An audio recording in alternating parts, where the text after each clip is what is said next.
cost increase of 4 to 6 times when increasing the capacity by 10 times. Actually, this is a definition of economy of scale, and it's possible to do a lot of economy of scale with electrolyzer production. The largest benefit is for the stack assembly, which can experience 90% cost reduction by going from a manual to a semi-automated assembly line.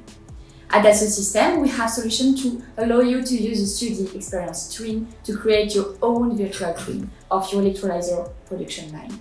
The purpose is to use the 3D information coming from different sources, architect, machine builder, internal sources, to build a virtual twin of the project and make it alive thanks to a 3D reference platform capabilities. Basically, we support manufacturers to digitally design and decompose all their manufacturing business processes, referring to the effectiveness and economies of scale, as you said, Clara, and also productivity.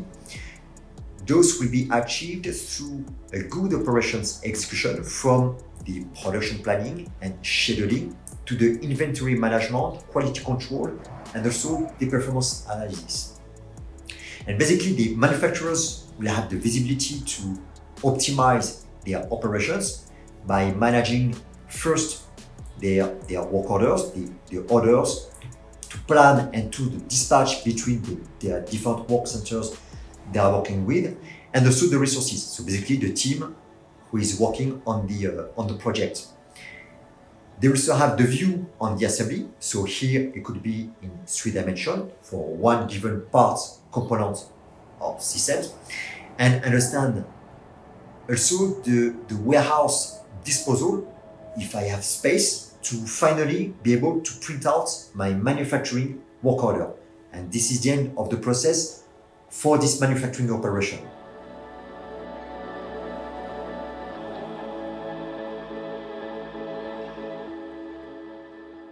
To reduce the bottlenecks and downtime, the right strategy, we believe, to do so would be to drive a continuous improvement across the entire supply chain. So back to the virtual twin, actually here the target is really to connect two worlds, the virtual and the real world, so that manufacturers can create a virtual twin of the supply chain. But we will have several virtual twins.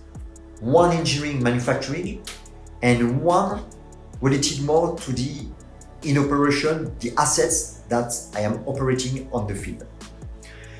But this could be done with a clear sales and operations planning implementation, of course aligned with a master planning and scheduling.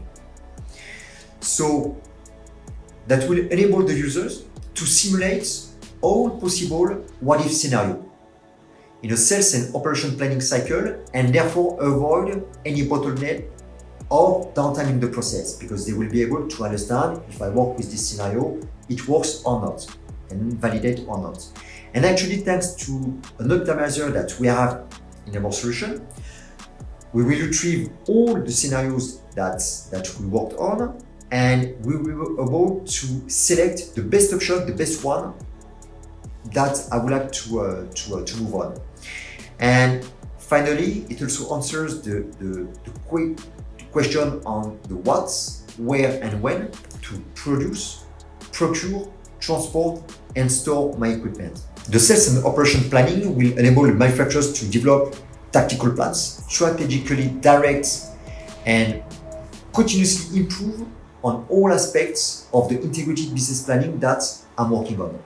And beyond any downtime, we can say that this approach will drive kind of competitive advantage by planning harmonization across all business functions of my company. So that includes sales, marketing, development, manufacturing, sourcing, of course, within one integrated planning data set that I'm working on and a consistent planning views.